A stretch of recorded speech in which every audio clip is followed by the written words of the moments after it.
A 54-year-old chiropractor that has gone back to medical school, the question I hear a lot, or the question I want to answer today is, am I too old to go back to medical school? And first and foremost, what I would say to you is, if you're watching this and you're contemplating that, there's probably a really good chance that you're younger than me. So what is your excuse? If I'm doing it, you can do it. But on a serious note, it depends on a lot of factors. It depends on what were you doing before this? Is it health related or not? If it isn't, and you haven't been back to school in a long time, and you have to do all your prerequisites to get back into school, let alone have to go through the curriculum, it's going to be very hard because you're going to have to know a lot of information. Also depends on how much of the work that you've been doing in the past has been more mental, cognitive, brain power, because reestablishing the neurons to the brain and flexing those muscles, if you will, is going to be required of you, and you're going to need to be able to tap into that. But as far as timelines go, as far as timelines go, let's talk about it. So as a 54-year-old, the accelerated program that I'm going to in the Caribbean, it is 20 months of basic sciences. So we'll call that 1.6 years. And then once you finish that, you go back to the US and you do 80 weeks of clinical rotations. Let's call that 1.5 years. So that's 3.1 years, if you will.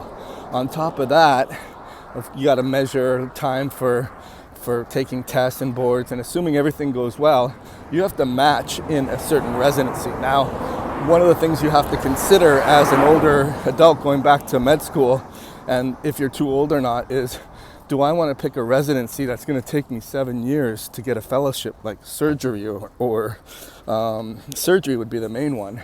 And I don't want to be a surgeon, but let's say the earliest residency, or the shortest, would be a 3-year, 4-year residency. Internal medicine with maybe a fellowship in something, or anesthesiology, or something like that. But let's say family medicine, that could be, let's just call that 3 years. So really, we're about 6 years, so I'm going to be 60-ish by the time I could start going. Now, the other thing is, do you have a way to support yourself while you're going to school? For me, as a functional medicine practitioner, I was doing, and still am doing during school time when I get out of class, is consulting. And I consult with people with genomics and hormones, and I can continue doing that sort of as a side gig while I do this. It also depends on what is your physical activity levels, because ultimately, if you are not a healthy individual, or you need to get your health back into order, the reality is if you want 10, 15, 20 years of productivity, for me, I want at least 25 years of productivity. That would mean I would be 85 years old.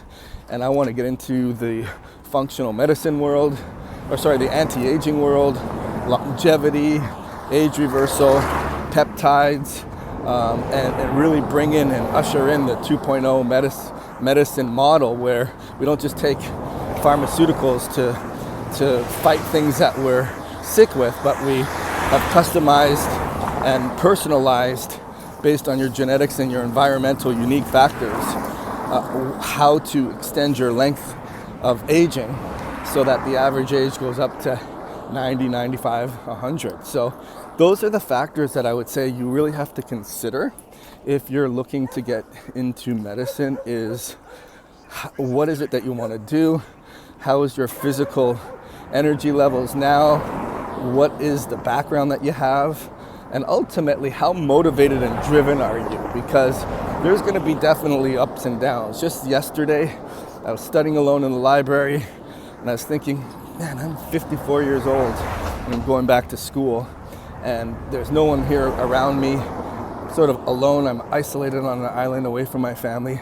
And if you let it creep in, your negative thoughts will kick in, and you'll start feeling bad or sorry for yourself. So the mindset is really key too, and really just keeping your eye on the prize. And last and foremost, not least, is the fact that you have to love what it is that you're doing.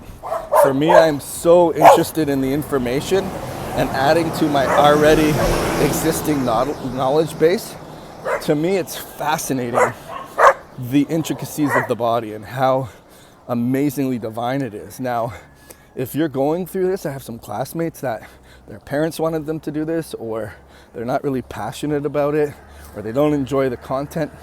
I don't know how you're gonna get by, because it's so demanding that if you don't enjoy, or you hate, or you despise, or you just have no interest in what you're learning, you gotta ask the question, what are you doing here? So that's my insight.